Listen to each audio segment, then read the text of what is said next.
Hello, good morning, जोहार। मैं राजू और आप देख रहे हैं 24 झारखंड न्यूज। चलिए जानते हैं झारखंड की आज की 25 मुख्य बड़ी खबरों को। चौराहे के आसपास गाड़ी खड़ी की तो होगी कार्रवाई। शहर में स्पेशल बाइक दस्ते की तैनाती। राजधानी रांची में यातायात नियम तोड़ने वालों पर न सिर्फ सख्ती बढ़ती जाएगी बल्कि उन पर जुर्माना भी किया जाएगा। लगातार सड़क पर ट्रैफिक नियमों का उल्लंघन करने वालों के खिलाफ कार्रवाई के लिए स्पेशल बाइक दस्ते की तैनाती भी शहर में की गई है। रांची के चौक चौराहों में दाया या फिर बाया मुड़कर अक्सर लोग अपने वाहन को खड़ा कर देते हैं, जिसकी वजह से अन्य वाहन चालकों को परेशानियों का सामना करना पड़ता है। ऐसे वाहन चालकों की धरपकड़ और कार्रवाई करने के लिए ट्रैफिक पुलिस की ओर से 5 बाइक दस्ता की तैनाती की जा रही है। सड़क किनारे खड़े वाहन चालकों को बाइक दस्ता पकड़ेगी और उनके वाहनों को जब्त करेगी, साथ ही उस पर जुर्माना भी किया जाएगा। रांची ट्रैफिक एसपी राकेश सिंह के अनुसार दाया बाया मुड़कर चालक अपनी वाहन सड़क किनारे खड़े कर देते हैं, जिसकी वजह से उस मार्ग में जाम की समस्या उत्पन्न हो जाती है। जाम से लोगों को खासा परेशानियों का सामना करना पड़ता है। जाम से निजात दिलाने के लिए ही ट्रैफिक पुलिस की ओर से बाइक दस्ता की तैनाती की जा रही है। ट्रैफिक एसपी के मुताबिक एक बाइक दस्ते में 2 पुलिसकर्मियों की तैनाती की गई है। हर दस्ता को अलग अलग चौक चौराहों की जिम्मेवारी दी गई है। उनसे कहा गया है कि वह शहर के प्रमुख चौक चौराहों का भ्रमण करेंगे और जिन जगहों पर सड़क किनारे बाइक या फिर अन्य वाहन खड़ा मिलता है तो उस इलाके में तैनात अन्य पुलिसकर्मियों के सहयोग से दस्ता के लोग कार्रवाई करेंगे। रांची में ट्रैफिक की ड्यूटी में लापरवाही बरतने और पैसे का लेन देन करने वाले पुलिसकर्मियों पर सीधी कार्रवाई होगी। उनके कार्यों की अब समीक्षा की जाएगी। ट्रैफिक एसपी ने सभी ट्रैफिक जवानों को हिदायत दी है कि वह काम सही तरीके से नहीं करते हैं, ड्यूटी के दौरान इधर उधर बैठे रहते हैं तो उसके खिलाफ पोस्ट के प्रभारी रिपोर्ट करें। रिपोर्ट के आधार पर जवान पर कार्रवाई होगी। वहीं सभी ट्रैफिक डीएसपी को भी निर्देश दिया गया है कि वह प्रतिदिन पोस्ट का औचक निरीक्षण करें। निरीक्षण के दौरान पोस्ट प्रभारी लापरवाही बरतते हैं या फिर पैसे वसूली करते नजर आए तो प्रभारी को निलंबित करने की अनुशंसा करें ताकि कार्रवाई की जा सके। रांची ट्रैफिक एसपी राकेश सिंह ने रविवार को न्यू पुलिस लाइन में ब्रीफिंग भी की। इस दौरान ट्रैफिक पुलिस कर्मियों को कई दिशा निर्देश दिए गए। उनसे कहा गया है कि किसी भी हाल में ट्रैफिक पोस्ट और चौक चौराहों के पास ठेला खोमचा लगने ना दें, यहां तक कि ऑटो या फिर टुक टुक भी पार्क नहीं होने दें। 8 दिसंबर को कैबिनेट की बैठक, पेसा कानून लागू करने सहित कई फैसलों पर लग सकती है मुहर। झारखंड मंत्रिमंडल की महत्वपूर्ण बैठक 8 दिसंबर को प्रोजेक्ट भवन में मुख्यमंत्री हेमंत सोरेन की अध्यक्षता में होने जा रही है। ये बैठक कई अहम फैसलों का आधार बन सकती है। सूत्रों की माने तो बैठक में लगभग 15 से 20 एजेंडों पर चर्चा की जाएगी, जिनमें विभिन्न विभागों के प्रस्ताव, नई योजनाएं और नीति निर्धारण से जुड़े मसले शामिल रहेंगे। सरकार इस बैठक को राज्य के विकास और प्रशासनिक सुधारों के लिहाज से अत्यंत महत्वपूर्ण मान रही है। सबसे प्रमुख एजेंडा पेसा कानून से जुड़ा हुआ है। झामुमो लंबे समय से इस कानून के लागू होने का समर्थन करता रहा है और माना जा रहा है कि इस बैठक में इस पर निर्णायक फैसला लिया जा सकता है। पेसा कानून के लागू होने से आदिवासी क्षेत्रों में स्वशासन को मजबूती मिलने की उम्मीद है, साथ ही ग्राम सभाओं को अधिक अधिकार भी प्राप्त होंगे। ये राज्य की जनजातीय नीति के लिए एक बड़ा कदम माना जा रहा है। हवाई सफर महंगा, रांची रेल मंडल की ट्रेनों में बढ़ी भीड़, लंबी दूरी की यात्राओं पर दिखा सीधा असर। हवाई यात्रा महंगी होने का सीधा असर अब रांची रेल मंडल की ट्रेनों पर दिखाई देने लगा है। हाल के महीनों में एयर किरायों में लगातार बढ़ोतरी के कारण लंबी दूरी के यात्रियों ने ट्रेन को प्राथमिकता देना शुरू कर दिया है। इसका नतीजा यह है कि रांची से चलने वाली प्रमुख ट्रेनों में यात्रियों की संख्या तेजी से बढ़ी है और सीटें पहले के मुकाबले बहुत जल्दी भरने लगी हैं। विशेषकर त्योहारों, छुट्टियों और पीक सीजन में अधिकांश ट्रेनों में वेटिंग लिस्ट लंबी हो जाती है, जिससे कंफर्म टिकट पाना यात्रियों के लिए चुनौती बन जाती है। ठीक वही हाल रांची रेल मंडल की टिकट तालिका में देखने को मिल रहा है। इन दिनों टिकटों के लिए मारामारी है, क्योंकि लोगों को टिकट मिल ही नहीं रही है और लगभग सभी ट्रेनें फुल चल रही हैं। रेल मंडल के अधिकारियों के अनुसार राजधानी एक्सप्रेस, जनशताब्दी, हटिया हावड़ा, रांची दिल्ली, रांची मुंबई समेत दक्षिण भारत जाने वाली ट्रेनों में भी टिकटों की मारामारी है। कई प्रमुख रूट्स पर यात्रियों का दबाव लगातार बढ़ रहा है। पहले जहां यात्रा की योजना कुछ दिनों पहले बनाकर आसानी से टिकट मिल जाता था, वहीं अब टिकट बुकिंग के लिए यात्रियों को सप्ताह पहले तैयारी करनी पड़ रही है। एयर किराया बढ़ने से यात्रा खर्च बढ़ जाने के कारण बड़ी संख्या में यात्री किफायती विकल्प के रूप में रेल यात्रा को अधिक सुरक्षित और सुविधाजनक मान रहे हैं। रांची दिल्ली, रांची पटना और रांची हावड़ा जैसे व्यस्त रूट्स पर भीड़ इतनी बढ़ गई है कि कई बार ट्रेनें फुल कैपेसिटी से भी अधिक बुक हो जाती हैं। यात्रियों का कहना है कि हवाई किराया बढ़ने के बाद रेल ही सबसे बेहतर विकल्प बचता है, लेकिन वेटिंग लिस्ट बढ़ जाने से यात्रा की योजना पर असर पड़ रहा है। कई यात्रियों को तत्काल टिकट के लिए इंतजार करना पड़ता है, जबकि कई बार अंतिम समय में भी टिकट कंफर्म नहीं हो पाता है। यात्रियों की इस बढ़ती संख्या को देखते हुए माना जा रहा है कि रेलवे भविष्य में कुछ प्रमुख रूट्स पर अतिरिक्त फेरे लगाने या नई ट्रेनें शुरू करने पर विचार कर सकता है। अधिकारी बताते हैं हैं कि ट्रेनें बढ़ाने का फैसला रेलवे बोर्ड स्तर पर लिया जाता है, लेकिन स्थानीय स्तर पर मांग बढ़ना अब साफ दिखने लगा है। त्योहारों के समय विशेष ट्रेनों की संख्या बढ़ाने पर भी विभाग गंभीरता से विचार करता है ताकि यात्रियों को राहत मिल सके। हवाई यात्रा महंगी होने से रांची रेल मंडल पर यात्रियों का दबाव बढ़ गया है। धनबाद गैस लीक में एनडीआरएफ टीम ने केंदुआड़ी का किया मुआयना, कार्बन मोनोक्साइड का लेवल खतरनाक, लोगों से सावधान रहने की अपील। केंदुआड़ी में हो रही जहरीली गैस रिजर्व की जांच करने रांची से एनडीआरएफ की एक टीम रविवार को धनबाद पहुंची। जांच के दौरान एनडीआरएफ टीम को केंदुआड़ी के नया धोड़ा इलाके में कार्बन मोनोक्साइड का चौंकाने वाला 1680 पीपीएम लेवल मिला। एनडीआरएफ की टीम फिलहाल केंदुआड़ी थाने में कैंप कर रही है। 32 सदस्य वाली एनडीआरएफ टीम गैस लीक वाले इलाके का मुआयना कर रही है और ड्रैगन मल्टी गैस डिटेक्टर का इस्तेमाल करके गैस के लेवल का डेटा इकट्ठा कर रही है। इस बीच सिन्फर, डीजीएमएस, सीएमपीडीआईएल और बीसीसीएल की रेस्क्यू टीमें भी इलाके में गैस रिसाव की लगातार जांच कर रही हैं। गैस रिसाव की जांच कर रही एनडीआरएफ टीम को केंदुआड़ी के नया धोड़ा में खतरनाक नतीजे मिले। एनडीआरएफ टीम का नेतृत्व कर रहे असिस्टेंट कमांडेंट विनय कुमार ने बताया कि इलाके के अलग अलग हिस्सों में गैस का लेवल अलग अलग था, लेकिन नया धोड़ा में कार्बन मोनोक्साइड की सबसे ज्यादा मात्रा 1680 पीपीएम पाई गई, जो बेहद खतरनाक है। उन्होंने समझाया कि यह गैस सांस लेने पर खून में हीमोग्लोबिन के साथ मिल जाती है, जिससे ऑक्सीजन फेफड़ों तक नहीं पहुंचती और मौत हो सकती है। उन्होंने कहा कि एनडीआरएफ टीम इलाके में कार्बन मोनोक्साइड के लेवल पर लगातार नजर रख रही है और उन जगहों को मार्क कर रही है जहां गैस रिसाव का पता चला है। उन्होंने जहरीली गैस की ज्यादा मात्रा वाले इलाकों के लोगों से सतर्क रहने की अपील की। जांच के दौरान एक महिला अचानक बीमार पड़ गई, उसे तुरंत अस्पताल ले जाया गया। मौके पर मौजूद पुटकी कीबी एरिया के नए जीएम जेके मेहता ने कहा कि 1 या 2 जगहों पर गैस का लेवल अभी भी ज्यादा है, जो चिंता की बात है।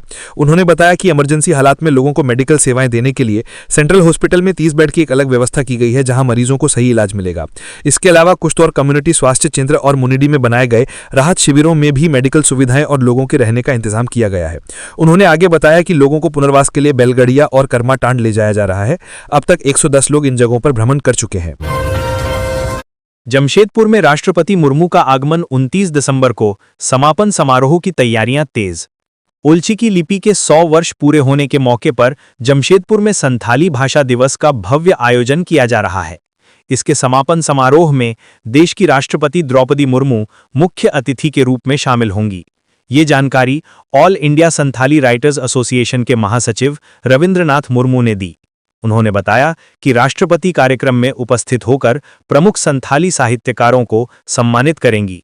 समापन समारोह 29 दिसंबर को परशुड़ी थाना क्षेत्र के करंडी स्थित जाहिर थान परिसर भवन में आयोजित होगा। आयोजन की तैयारियां शुरू हो चुकी हैं और स्थानीय प्रशासन सुरक्षा व्यवस्था को लेकर विशेष योजना बना रहा है। 22 से 29 दिसंबर तक देश भर में संथाली भाषा दिवस का आयोजन होगा, जिसमें दिल्ली, पश्चिम बंगाल, उड़ीसा, असम और झारखंड शामिल है। ओलचिकी लिपि के शताब्दी वर्ष को ध्यान में रखते हुए इस बार आयोजन और अधिक विस्तृत रखा गया है।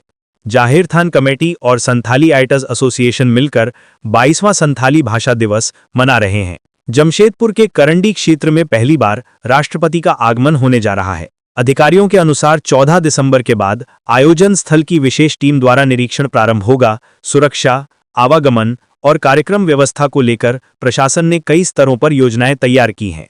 ओलचिकी शताब्दी समारोह कुल 8 दिनों तक चलेगा, जिसमें नारी चेतना, समाज में महिलाओं की भूमिका, संथाली भाषा पर शहरीकरण के प्रभाव, डिजिटल युग में संथाली की संभावनाएं और कवि सम्मेलन जैसे कई विशेष सत्र शामिल रहेंगे। जमशेदपुर में 27, 28 और 29 दिसंबर को मुख्य कार्यक्रम आयोजित किए जाएंगे। 29 दिसंबर को राष्ट्रपति द्रौपदी मुर्मू समापन समारोह में शिरकत करेंगी। झारखंड के राज्यपाल, मुख्यमंत्री, मयूरभंज के सांसद कालीपदो सोरेन और उड़ीसा की दामयंती बेसरा भी कार्यक्रम में मौजूद रहेंगी। समापन कार्यक्रम में राष्ट्रपति संथाली साहित्यकारों को सम्मानित करेंगी और संथाली भाषा संस्कृति के भविष्य पर अपने विचार रखेंगी। आयोजकों ने बताया कि समापन समारोह में सीमित संख्या में लोगों को प्रवेश मिलेगा और इसके लिए रजिस्ट्रेशन अनिवार्य होगा। गिरिडीह के बेंगाबाद में भीषण सड़क हादसा, 1 की मौत, 2 गंभीर रूप से घायल। गिरिडीह जिले के बेंगाबाद थाना क्षेत्र के बनहती में रविवार शाम एक दर्दनाक सड़क हादसा हुआ, जिसमें एक युवक की मौत हो गई जबकि 2 अन्य गंभीर रूप से घायल हो गए। जानकारी के अनुसार तीनों युवक एक ही बाइक पर सवार होकर गिरिडीह से अपने घर बारसोली लौट रहे थे। इसी दौरान बनहती के पास सामने से आ रही एक तेज रफ्तार कार ने बाइक को जोरदार टक्कर मार दी। टक्कर इतनी तेज थी कि तीनों युवक सड़क पर गिर पड़े। हादसे के तुरंत बाद कार चालक वाहन सहित फरार हो गया। स्थानीय लोग मौके पर जुटे और तुरंत तीनों घायलों को उठाकर गिरिडीह सदर अस्पताल पहुंचाया। यहां डॉक्टरों ने कुंदन तुरी को मृत घोषित कर दिया। हादसे में घायल सागर कुमार पिता मिंटू तुरी और सुमित तुरी का इलाज अस्पताल में चल रहा है। तीनों युवक बेंगाबाद थाना क्षेत्र के ही रहने वाले बताए जा रहे हैं। हादसे के बाद क्षेत्र में शोक का माहौल है। पुलिस मामले की जांच में जुट गई है और फरार कार चालक की तलाश जारी है। गोवा क्लब हादसे में झारखंड की भी 3 लोगों की मौत, सीएम हेमंत ने घटना पर जताया दुख। गोवा में क्लब में बीती रात भीषण आग लग गई, जिसमें करीब 25 लोगों की मौत हो गई। मरने वालों में से 3 झारखंड के थे, जिनमें रांची के लापुंग प्रखंड के फतेहपुर निवासी प्रदीप महतो 24 वर्ष और उनके भाई विनोद महतो 22 वर्ष, पिता धनेश्वर महतो शामिल हैं। जबकि खूंटी जिले के कर्रा प्रखंड गोविंदपुर निवासी मोहित मंडा 22 वर्ष, पिता एतुआ मंडा शामिल हैं। तीनों कुक का काम करने के लिए गोवा गए हुए थे। राष्ट्रपति और प्रधानमंत्री समेत कई लोगों ने इस घटना पर दुख जताया है। गोवा के मुख्यमंत्री ने हादसे की जांच के आदेश दिए हैं। आग लगने का कारण अभी पता नहीं चला है, लेकिन लोगों का आरोप है कि फायर सेफ्टी नियमों का उल्लंघन किया गया था, जिसके कारण इतनी बड़ी दुर्घटना हुई। इस घटना के बारे में मरने वालों में से एक के रिश्तेदार नारायण माथुर ने एएनआई को बताया कि उनके 2 भतीजों की भी इस हादसे में मौत हो गई। वे दोनों भाई थे और झारखंड के रहने वाले थे। उन्होंने कहा, वे मेरे भतीजे थे, मेरे बड़े भाई के बेटे, इसलिए मैं उनके लिए यहाँ आया हूँ। दोनों की मौत हो गई। वे रेस्टोरेंट के किचन में काम करते थे। मुझे आज सुबह इसके बारे में पता चला। हादसे में एक पड़ोसी की भी मौत हो गई। हम सब झारखंड के हैं। उन्होंने आगे बताया कि कुछ महीने पहले ही वे सभी काम करने गोवा आए थे। गौरतलब है कि रविवार को अरपोरा में एक रेस्टोरेंट कम क्लब में लगी भीषण आग में कम से कम 25 लोगों की मौत हो गई। आग लगने की सूचना आधी रात के आसपास मिली, जिसके बाद इमरजेंसी टीमें मौके पर पहुंची। घायलों को इलाज के लिए पास के अस्पतालों में ले जाया गया, जबकि अधिकारी पूरी रात स्थिति को काबू में करने में जुटे रहे। गोवा के मुख्यमंत्री ने इस हादसे को एक दुखद दिन बताया। उन्होंने कहा कि गोवा के टूरिज्म के इतिहास में यह पहली बार है कि ऐसी बड़ी आग की घटना हुई है। 25 लोगों की मौत हो गई है। मंत्री इरफान अंसारी ने कहा, नारायणपुर में 5 करोड़ की लागत से बनेगा महिलाओं के लिए प्लास्मार्ट कॉम्प्लेक्स। नारायणपुर प्रखंड परिसर में शुक्रवार को स्वास्थ्य मंत्री डॉक्टर इरफान अंसारी ने करीब 5 करोड़ रुपए की लागत से तैयार होने वाले प्लास्मार्ट कॉम्प्लेक्स का शिलान्यास किया। कार्यक्रम में जीएसएलपीएस से जुड़ी बड़ी संख्या में महिलाएं, ग्रामीण और स्थानीय जनप्रतिनिधि शामिल हुए। इस मौके पर नारायणपुर बीडीओ सह सीओ देवराज गुप्ता भी मौजूद थे। शिलान्यास के बाद मंत्री ने बताया कि यहां 40 दुकानों वाला आधुनिक मार्केटिंग कॉम्प्लेक्स बनाया जाएगा, जो पूरी तरह महिलाओं को समर्पित होगा। इस प्रोजेक्ट का मकसद गांव की महिलाओं को रोजगार, आर्थिक मजबूती और स्थायी आय उपलब्ध कराना है। कार्यक्रम में डॉक्टर अंसारी ने कहा कि सरकार महिलाओं को स्वावलंबी और आत्मनिर्भर बनाने के लिए लगातार नए कदम उठा रही है। उन्होंने बताया कि कॉम्प्लेक्स में दुकान चलाने के लिए चयनित महिलाओं को वित्तीय सहायता भी दी जाएगी, ताकि वो बिना किसी दबाव के आसानी से अपना कारोबार शुरू कर सकें। उन्होंने कहा, जब महिलाएं आर्थिक रूप से मजबूत होती हैं, तब पूरा समाज मजबूत होता है। मीडिया से बात करते हुए स्वास्थ्य मंत्री ने देवघर में भाजपा अध्यक्ष जेपी नड्डा के कार्यक्रम पर प्रतिक्रिया दी। उन्होंने कहा कि लोगों को उम्मीद थी कि केंद्रीय स्वास्थ्य मंत्री रांची में एम्स निर्माण की घोषणा करेंगे, लेकिन ऐसा नहीं हुआ। उन्होंने जामताड़ा में आदिवासी जमीन पर भाजपा अध्यालय बनने के आरोप दोहराते हुए कहा कि वे इसे सदन में जोरदार तरीके से उठाएंगे। डॉक्टर अंसारी ने कहा, हम वर्षों सरकार में रहे, लेकिन निजी कार्यालय बनाने की जरूरत नहीं समझी। भाजपा आज आलीशान इमारतें बना रही है, जबकि हमारे आदिवासी अभी भी झूंपड़ी में रहने को मजबूर हैं। ये दुर्भाग्यपूर्ण है। कार्यक्रम में बीरबल अंसारी, अजहरुद्दीन अंसारी, कमल अंसारी, निशपति हांसदा, गोपी दत्ता, सरफराज मिर्जा समेत कई लोग उपस्थित थे। ग्रामीण विकास मंत्री के आवास घेरने रांची पहुंचेंगे राज्य भर के मनरेगा कर्मी। राजेंद्र राज्य मनरेगा कर्मचारी संघ के आह्वान पर 8 दिसंबर को एक बड़ा प्रदर्शन किया जाएगा। राज्य के अलग अलग जिलों से रांची आकर मनरेगा कर्मी ग्रामीण विकास मंत्री दीपिका पांडे सिंह के आवास का घेराव करेंगे। इस दौरान मनरेगा कर्मियों ने धरना प्रदर्शन की भी योजना बना रखी है। संघ के पूर्व प्रदेश अध्यक्ष जॉन पीटर बागे ने बताया कि सोमवार को मंत्री आवास घेरो कार्यक्रम में राज्य भर के बीपीओ, सहायक अभियंता, कनीय अभियंता, लेखा सहायक, कंप्यूटर सहायक और ग्राम रोजगार सेवक शामिल होंगे। झारखंड में लगभग 5000 मनरेगा कर्मी 18 वर्षों से अपनी सेवा ग्रामीण विकास विभाग के तहत सुदूर क्षेत्र के पंचायतों में देते आ रहे हैं।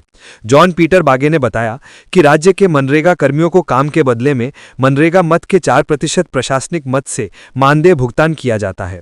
इसके अतिरिक्त किसी भी तरह का अतिरिक्त लाभ कर्मियों को नहीं दिया जाता है। यह दुर्भाग्यपूर्ण स्थिति है। उन्होंने कहा कि राज्य के मनरेगा कर्मी अपनी समस्याओं के समाधान के लिए कई बार हड़ताल, धरना प्रदर्शन और आंदोलन करते आ रहे हैं, लेकिन अब तक किसी भी सरकार के द्वारा मनरेगा कर्मियों के हितों के समाधान के लिए उचित पहल नहीं की गई, जिससे राज्य के समस्त मनरेगा कर्मियों में काफी आक्रोश है। 3 दिसंबर की बैठक में एजेंडा प्रस्तावित है कि अपीलीय प्राधिकार प्रमंडलीय आयुक्त के स्थान पर मनरेगा आयुक्त को अधिकृत किया जाए। इस निर्णय से दूरस्थ क्षेत्रों के मनरेगा कर्मियों को काफी परेशानी होगी, अतः प्रथम अपीलीय प्राधिकार प्रमंडलीय आयुक्त को ही रहने दिया जाए, ताकि स्थानीय स्तर पर मामलों की सुनवाई सुनिश्चित हो सके तथा मनरेगा कर्मियों को समय न्याय मिल सके। वारदात से पहले करनी थी शराब पार्टी, पुलिस ने हथियार के साथ किया गिरफ्तार। पलामू जिला में बिश्रामपुर थाना क्षेत्र के तोलरा लालगढ़ रोड पर पुलिस के एंटी क्राइम चेकिंग के माध्यम से एक बड़े आपराधिक घटना को रोका जा सका है। पुलिस ने चेकिंग अभियान के दौरान एक युवक को गिरफ्तार किया और उसके पास 7.62 mm का पिस्टल और 3 गोली बरामद किया है। दरअसल पलामू एसपी रीश्मा रमेशन के निर्देश पर बिश्रामपुर थाना क्षेत्र के तोलरा लालगढ़ रोड पर एंटी क्राइम चेकिंग अभियान चलाया जा रहा था। इसी क्रम में एक उजले रंग की कार के पास पुलिस पहुंची थी। पुलिस को देखकर चालक कार को पीछे की तरफ भागने लगी। पुलिस की टीम ने दौड़ाकर कार को रोका। इसी क्रम में कार के आगे बैठा और एक पीछे बैठा युवक अंधेरा का फायदा उठाकर भाग गए। इस कार्यवाही में पुलिस ने कार से बिश्रामपुर थाना क्षेत्र के अमुआ गांव के रहने वाले गुंजन मिश्रा को गिरफ्तार किया। उसके पास से पुलिस ने पिस्टल और 3 गोली बरामद की है। बिश्रामपुर थाना प्रभारी ऋषिकेश दुबे ने बताया कि गुंजन मिश्रा और उसके साथी किसी आपराधिक घटना को अंजाम देने के फिराक में थे। इस वारदात को अंजाम देने से पहले वो सभी शराब पीना चाहते थे। इसको लेकर वो कार से शराब खरीदने के लिए जा रहे थे। इसी क्रम में एंटी क्राइम चेकिंग में गुंजन मिश्रा को गिरफ्तार किया गया है, जबकि इसके फरार साथी रोहित मिश्रा और गुप्तेश्वर सिंह के खिलाफ एफआईआर दर्ज किया गया है। पुलिस के अभियान में sub inspector Shivnath Ranjan, ASI Vinod Ram, Turam Puranti, Shravan Vishwakarma समेत कई पुलिस पदाधिकारी शामिल रहे। रांची में मेरा टीवी फिल्म फेस्टिवल का आयोजन, स्थानीय कलाकारों को मिला नया मंच। राजधानी रांची में आयोजित मेरा टीवी फिल्म फेस्टिवल ने झारखंड की फिल्म और कला की दुनिया में नई ऊर्जा भर दी है। इस आयोजन में कई बायोपिक और रीजनल फिल्मों की स्क्रीनिंग की गई, जिनमें स्थानीय विषयों, कहानियों और झारखंड की संस्कृति को केंद्र में रखा गया था। फेस्टिवल में बड़ी संख्या में दर्शकों, कलाकारों और फिल्म निर्माताओं ने हिस्सा लिया। इस मौके पर फिल्म यूनिट और निर्माताओं की ओर से बनाए गए विशेष स्टॉल भी लगाए गए, जहां कलाकारों और दर्शकों के बीच सीधा संवाद हुआ। फिल्म फेस्टिवल का मुख्य उद्देश्य झारखंड के उभरते कलाकारों को अपनी प्रतिभा दिखाने के लिए मंच उपलब्ध कराना था।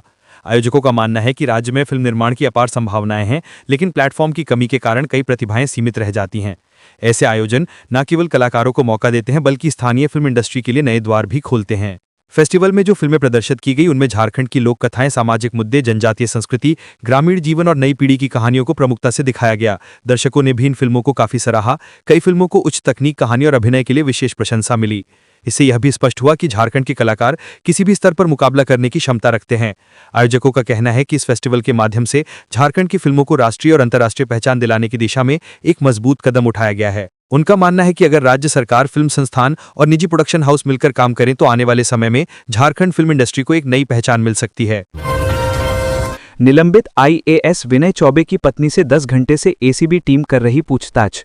आय से अधिक संपत्ति अर्जित करने के मामले में निलंबित आईएएस विनय कुमार चौबे की पत्नी स्वप्ना संचिता से एसीबी की पूछताछ जारी है। एसीबी की टीम रविवार की सुबह से उनसे पूछताछ कर रही है। करीब 10 घंटे से पूछताछ जारी है।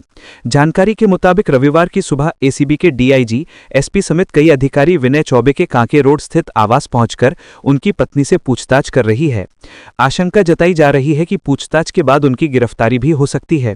इससे पहले 3 दिसंबर को भी स्वप्ना संचिता से एसीबी की टीम ने उनके आवास पर जाकर पूछताछ की थी।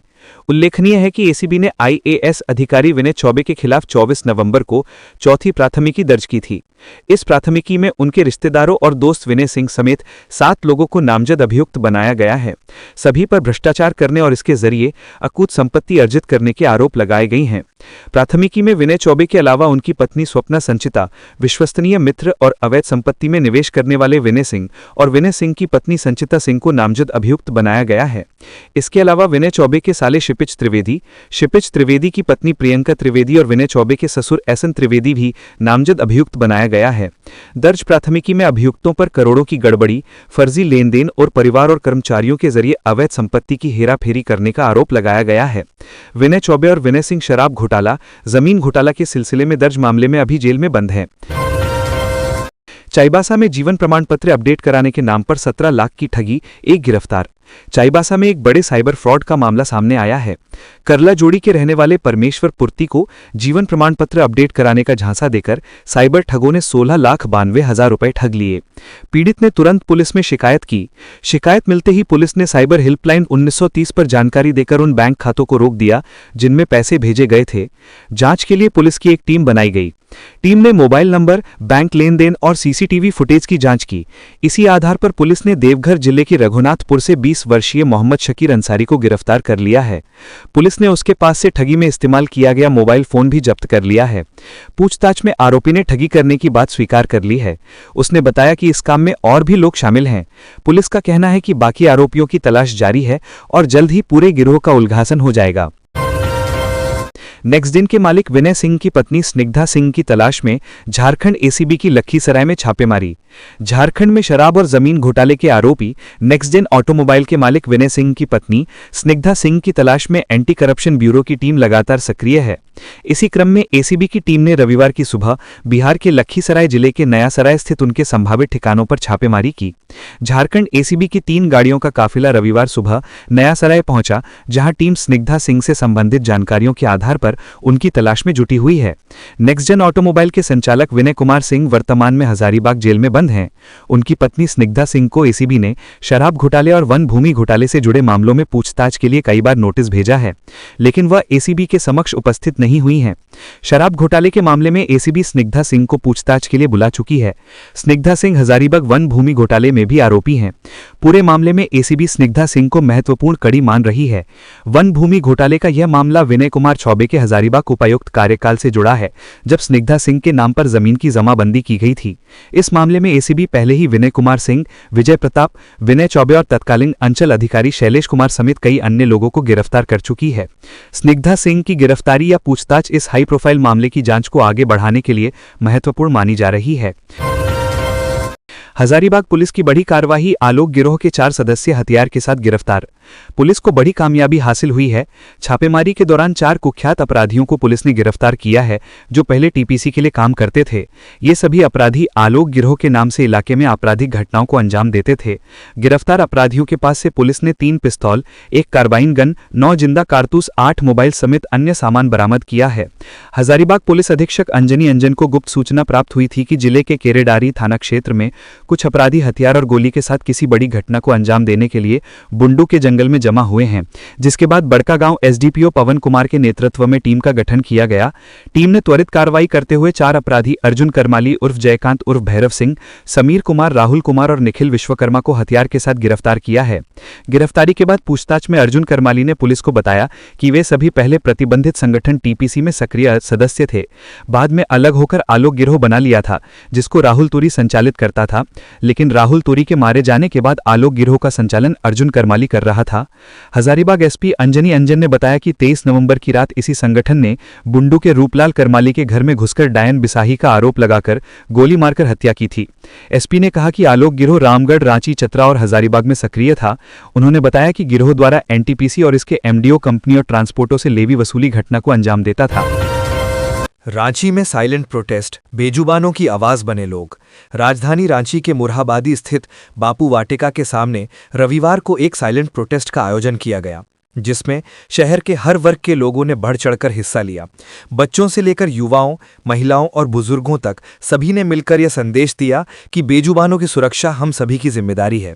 इस शांत विरोध प्रदर्शन का उद्देश्य सुप्रीम कोर्ट के उस हालिया आदेश का विरोध दर्ज कराना था, जिसमें आवारा पशुओं को शेल्टर्स में डालने की बात कही गई है। प्रदर्शनकारियों ने इस आदेश को वापस लेने की मांग की। लोगों ने तख्तियों और बैनरों के माध्यम से इस बात पर जोर दिया कि उद्देश्य बेजुबानों की आवाज बनना है और इंसानियत की पहचान केवल मनुष्यों से नहीं बल्कि पशुओं के प्रति करुणा और संरक्षण से भी होती है। प्रदर्शन पूरी तरह शांतिपूर्ण रहा। इस दौरान प्रदर्शनकारियों ने सरकार और संबंधित प्राधिकरण से अपील की कि सड़कों पर रहने वाले स्ट्रे जानवरों के लिए मानवीय और सुरक्षित समाधान निकाला जाए ताकि इंसान और पशु दोनों सम्मान और सुरक्षा के साथ रह सकें। इस साइलेंट प्रोटेस्ट ने रांची के लोगों की संवेदनशीलता और सामाजिक जागरूकता को एक बार फिर साबित किया। शहरवासियों का कहना है कि ये आवाज़ तब तक उठती रहेगी जब तक न्यायपूर्ण और दयालु समाधान सामने नहीं आता है। तो ये थी आज की झारखंड की टॉप बड़ी खबरें। इसी तरह झारखंड की हर छोटी सी बड़ी खबर देखने के लिए आप हमारे चैनल 24 झारखंड न्यूज को सब्सक्राइब करके बेल आइकन प्रेस कर ले, जिससे झारखंड की हर छोटी सी बड़ी खबर की अपडेट आप तक पहुंचता रहे। तो आज के लिए बस इतना ही, हमें दीजिए इजाजत, फिर मिलते हैं नेक्स्ट न्यूज में।